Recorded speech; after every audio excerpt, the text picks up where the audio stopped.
Halo guys, welcome back again to my channel bersama saya Hansen di sini dan seperti biasanya setiap harinya saya akan membuatkan video seputar cryptocurrency. Apa kabar kalian hari ini semuanya? Semoga dalam keadaan yang baik-baik saja.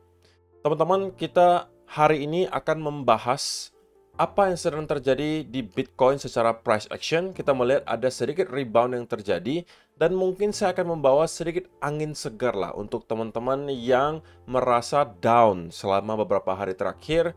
Dan itu tercermin dengan jelas dari komentar beberapa video terakhir yang menunjukkan bahwa banyak sekali dari teman-teman yang terdampak dari dump yang kita lihat selama 1-2 hari terakhir, yang saya akui juga memang terlihat sangat agresif terutama di altcoin, dan akan sangat wajar kalau misalnya banyak dari teman-teman yang mendapatkan loss yang cukup besar, mungkin hanya kehilangan sebagian profit yang telah kalian hasilkan, atau bahkan bisa kehilangan sama sekali profit yang telah kalian hasilkan selama berbulan-bulan, atau ada yang lebih parah dan paling ekstrim itu bahkan sampai margin call. Nah, di video hari ini kita bakalan membahas kenapa menurut saya sekarang kita justru berada di kondisi yang lebih sehat daripada yang kita lihat beberapa waktu terakhir. So, stay tune terus sampai akhir video. Nah, sekarang kita bakal mulai dari CoinMarketCap terlebih dahulu. Per hari ini secara global market cap crypto berada di angka 2,37 triliun dolar atau naik sekitar 5,45%. Nah, di top 10 coin sendiri kita juga melihat keadaannya semuanya hijau. Kita melihat kenaikannya ranging antara 3, sekian persen hingga kurang lebih 17%. Dan yang menjadi top performer hari ini adalah Toncoin dengan kenaikan 17,34% menuju 6,96 dolar. So, itu adalah outlook sementara dari beberapa top coin yang ada. Sekarang kita langsung saja masuk ke beberapa data dan berita terbaru hari ini. Nah, yang pertama teman-teman yang mau saya berikan informasinya yang menurut saya juga cukup penting untuk kalian ketahui adalah soal funding rates. Nah, intinya teman-teman untuk dapat menjelaskan dengan lebih simpel dan lebih mudah dimengerti, ketika funding rates itu positifnya angkanya besar, berarti pada saat itu memang kita melihat banyak sekali orang-orang yang menggunakan leverage untuk kemudian long. Sebaliknya, ketika kita melihat funding rates dalam keadaan negatif dan negatif angkanya yang cukup besar, maka pada saat itu berarti kita melihat banyak sekali orang-orang yang kemudian menggunakan leverage yang sangat besar untuk melakukan short. Dan dalam kurun waktu sebenarnya 2-3 minggu terakhir, kita melihat funding rates untuk beberapa koin dan juga Bitcoin itu positifnya angkanya cukup besar. Biasanya itu sekitar 0,01 sampai 0,03. Dan itu angkanya cukup besar, teman-teman. Nah, tetapi untuk kali ini kita melihat sudah terjadi perbedaan. Funding rates untuk sekarang sudah berada di angka yang sangat kecil. Positif pun sangat kecil. Justru ada beberapa yang mulai start mengarah ke negatif. Dan kalau kita lihat secara historisnya teman-teman, ini ada dua chart, Bitcoin Funding Rate History Chart dan juga Bitcoin OI Weighted Funding Rate. Keduanya menunjukkan bahwa untuk saat ini adalah kondisi yang paling sehat yang kita lihat selama beberapa bulan terakhir dari segi funding rates. Yang paling parah itu ada di bulan Februari hingga Maret. Ya, wajar saja karena pada saat itu kita melihat Bitcoin mengalami kenaikan dari yang 56.000 menuju sampai kurang lebih 72.000 dolar. Funding rates pada saat itu menggila, tinggi banget setiap hari. Banyak orang yang menggunakan leverage untuk trading. Sehingga kemudian kecuci di sini sebentar dan kemudian start picking up lagi ketika Bitcoin mendapatkan rebound yang signifikan di akhir bulan Maret kemarin, di mana kita rally dari kurang lebih 61.000 ke kurang lebih 71.000 lagi, kita melihat funding rates kembali menggila, teman-teman. Dan kita kembali dicuci. Dan yang membedakan yang kita lihat hari ini dengan yang kita lihat pada saat itu adalah funding rates untuk Bitcoin OI Weighted Funding Rate di sini itu sedikit lebih rendah daripada yang kita lihat di bulan Maret kemarin. Dan bahkan ini adalah level yang kurang lebih sama dengan yang kita lihat di awal tahun 2024. Jadi simpelnya mau menunjukkan apa? Mau menunjukkan banyak sekali orang-orang yang sudah kecuci gitu ya, yang menggunakan leverage rata-rata sudah out. Kemudian teman-teman, menunjukkan bahwa untuk sekarang sepertinya banyak sekali traders yang sedikit trauma gitu dan mencoba untuk menghindari dulu menggunakan leverage sehingga funding rates-nya terlihat sangat-sangat netral, teman-teman. Nah, itu adalah keadaan yang sangat sehat. Kenapa? Karena berarti kalau misalnya tidak banyak lagi orang yang menggunakan leverage untuk long maupun short gitu ya, artinya leverage dalam tingkat yang sangat kecil. Dan ketika spot market itu lebih banyak demand daripada supply-nya, maka kemungkinan market maker akan membiarkan harganya akan kembali naik. Oh, tidak ada alasan bagi mereka dan tidak ada insentif yang terlalu besar bagi mereka untuk mencoba mendorong harga ke bawah. Terlebih lagi kalau kita bicara soal titik likuidasi, teman-teman, maka kita akan melihat bahwa kalau kita zoom out ke 3 bulan terakhir, maka tidak bisa dipungkiri untuk sekarang gitu ya. Untuk sekarang angka likuidasi akan lebih besar jika kita break di atas area 71.000 lagi, dan kalau kita mampu untuk melikuidasi orang-orang itu, maka angkanya akan jauh lebih besar daripada market maker mencoba untuk breakdown di bawah 60.000.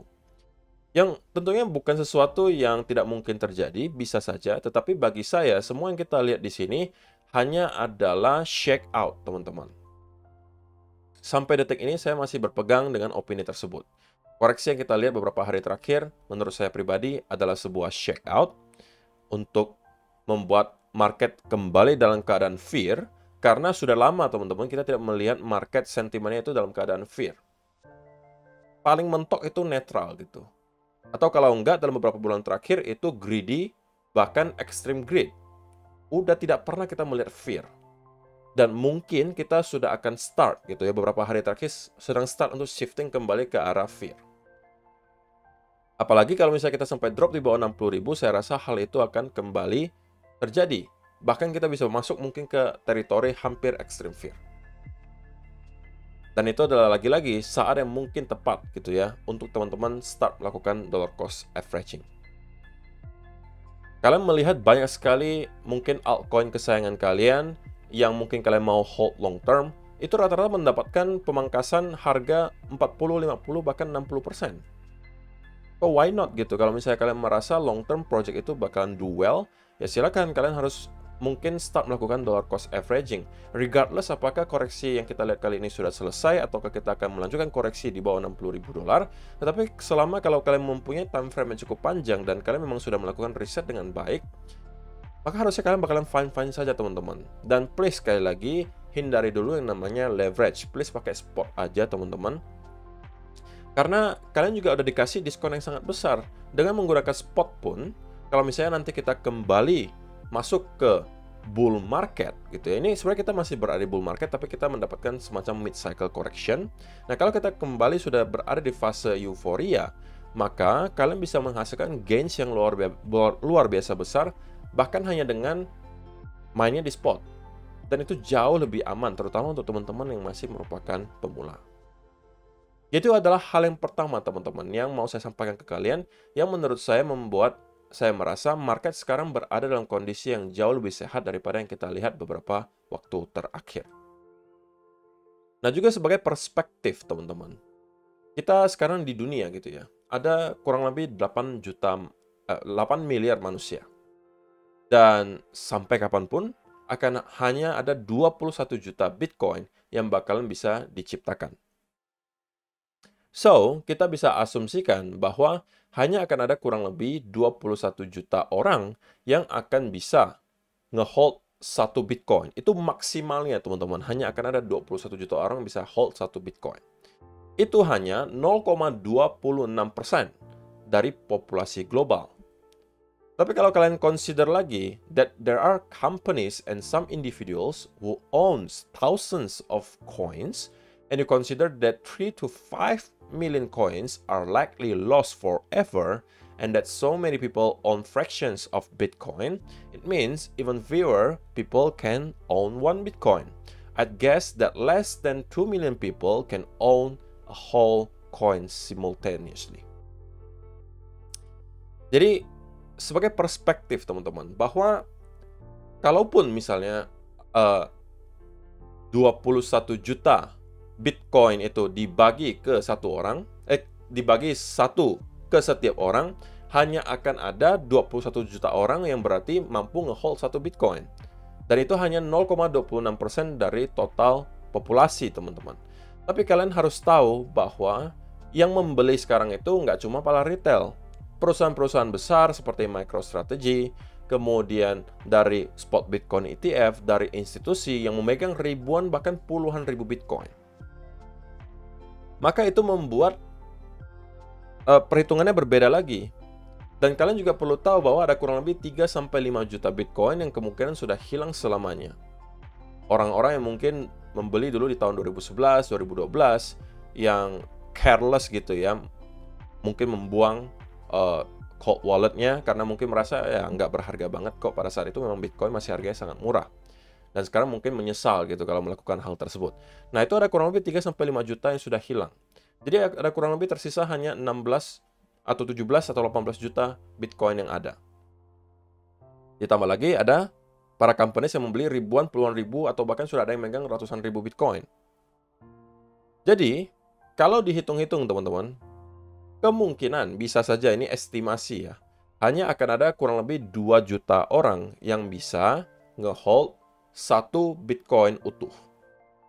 Jadi kalau misalnya kalian menjadi salah satu orang yang telah berhasil mengumpulkan satu Bitcoin, teman-teman, maka bisa saja 1-2 dekade ke depan, kalian akan menjadi orang-orang yang dipandang sebagai sangat hoki gitu ya, karena berhasil mengumpulkan satu Bitcoin. Karena mungkin pada saat itu, untuk dapat membeli satu Bitcoin saja, mereka harus menggelontorkan uang yang sangat besar.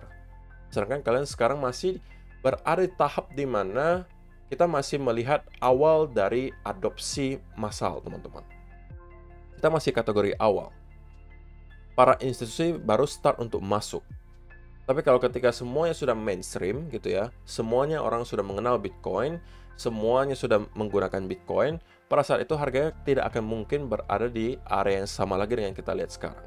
So, itu mungkin bisa membuka sedikit perspektif kalian bahwa memang kalau kalian invest di aset seperti Bitcoin, semakin lama biasanya kalian hold, itu biasanya gainsnya bakalan semakin besar. Maka tidak jarang sekarang orang yang banyak menjadi long-term holder Bitcoin dan bahkan mengatakan bahwa selamanya saya akan hold Bitcoin saya. Gitu ya. Jadi itu adalah hal yang kedua yang mau saya sampaikan. Yang ketiga, teman-teman, perlu kalian ingat, kalau misalnya para retail pada panic selling, kalau kalian lihat yang terjadi di belakang layar, apa yang dilakukan oleh para paus, mereka terus melakukan akumulasi. While you're scared, the undisclosed nation state is buying the dip. They bought another 400 Bitcoin today. Jadi yang lain terus melakukan akumulasi, para whales di belakang layar hanya ketawa-ketawa aja melihat orang lain mungkin panic selling. Mereka hanya terus melakukan akumulasi karena mereka tahu bahwa cepat atau lambat Bitcoin tidak akan lagi bermain di harga kurang lebih 60-70 ribu dolar. Hanya persoalan waktunya kapan Bitcoin bakalan break di atas area 100 ribu dolar. So, buy di sekitaran area 60 ribu masih tetap make sense kalau misalnya kalian merasa Bitcoin bakalan ke 100 ribu atau 150 ribu dolar. Terlebih lagi mereka-mereka yang mempunyai uang yang sangat besar. Kalau kita-kita yang mungkin yang cuma mainnya kecil, apalagi kalau misalnya yang cuma masuknya 1-2 juta, ya beli Bitcoin mungkin kurang make sense, karena kalaupun Bitcoin naik sampai 200-300 ribu dolar, ya itu hanya akan menghasilkan kalian gains kurang lebih 400-500%. Which is kalau kalian uangnya 2 juta, yang hanya menjadi 10 juta. Itu tidak akan mengubah hidup kalian gitu loh. Uang 10 juta sekarang itu termasuk sudah sangat kecil gitu, teman-teman.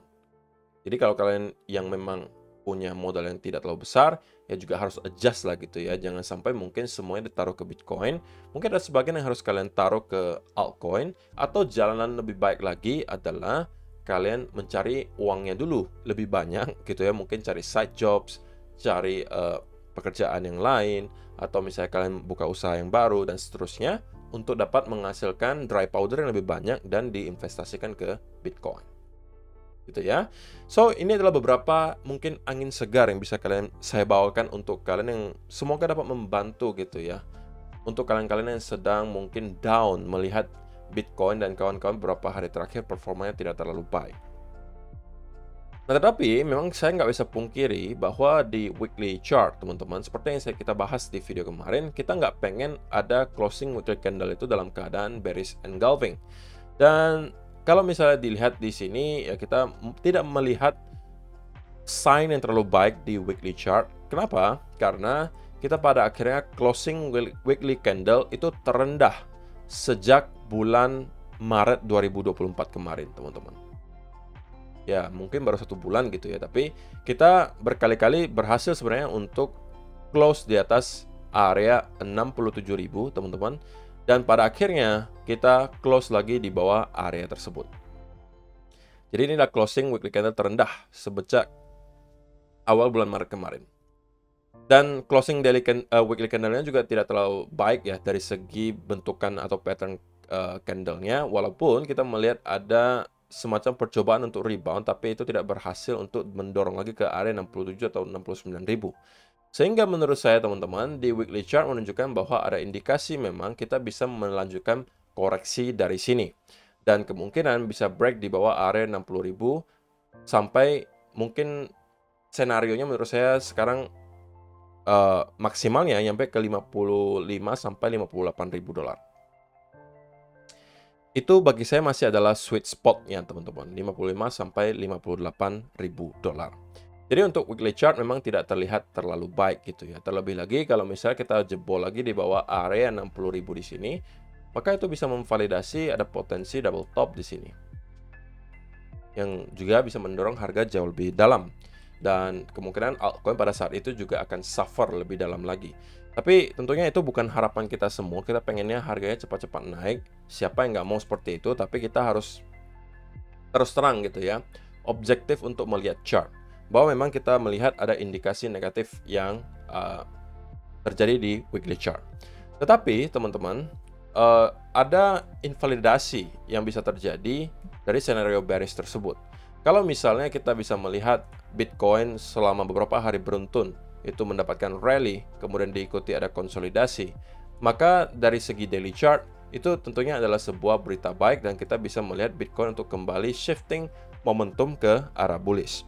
Tetapi untuk sekarang yang perlu kita waspadai adalah memang masih area 65 ribuan, teman-teman. Yang sudah saya sampaikan juga di video kemarin bahwa ini adalah area yang sebelumnya merupakan major support. Yang saya sampaikan tidak boleh kita jebol. Kalau misalnya kita jebol, kita bakalan setidak-tidaknya nyampe ke area low terakhir lagi di sini di 60 ribuan, atau bahkan kalau kita break di bawah area tersebut 55 sampai 58 ribu akan menjadi next target. Dan terbukti memang ketika kita breakdown di bawah area tersebut, area ini kemudian langsung di retest lagi dan kita mendapatkan rejection dari sana. Dan kali ini kita kembali mencoba, teman-teman, untuk mampu break kembali di atas area tersebut. Nah, tentunya teman-teman, kalau misalnya kita bisa melakukan hal tersebut dalam beberapa jam ke depan, maka kita bisa expect short term itu bakalan bullish. Dan setidaknya kembali nge-retest ke area trendline di sini di kurang lebih 68.000 dolar. Tapi itu hanya dengan catatan kalau kita mampu sudah break di atas area 66.000 kurang lebih. Kita start untuk konsolidasi lagi, dan kemudian kita akan kemungkinan nyampe ke area 68.000 lagi. Setidak-tidaknya. Oke?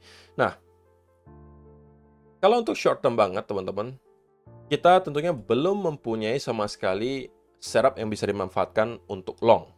Justru, kalau misalnya kita melihat keadaannya masih seperti ini, di mana kita terus mendapatkan rejection, dan kalau kita misalnya retest lagi dan kemudian reject lagi, maka ini justru bisa kita jadikan sebagai peluang untuk short, bukan lagi long. Kenapa? Karena ini berarti kita sepertinya tidak berhasil untuk jebol di atas area yang merupakan resistance sekarang, yaitu di sekitaran 65.500 sampai 66.000 dolar, dan kita justru membentuk double top. Jadi inilah hanya sebuah breakdown, retest, dan bisa jadi akan membentuk lower high yang baru, dan kita membentuk lower low yang baru, menuju mungkin push terakhir ke 55 sampai 58.000 dolar. Tapi itu pun baru bisa kalian manfaatkan jika memang ada reversal pattern yang kita lihat di sini.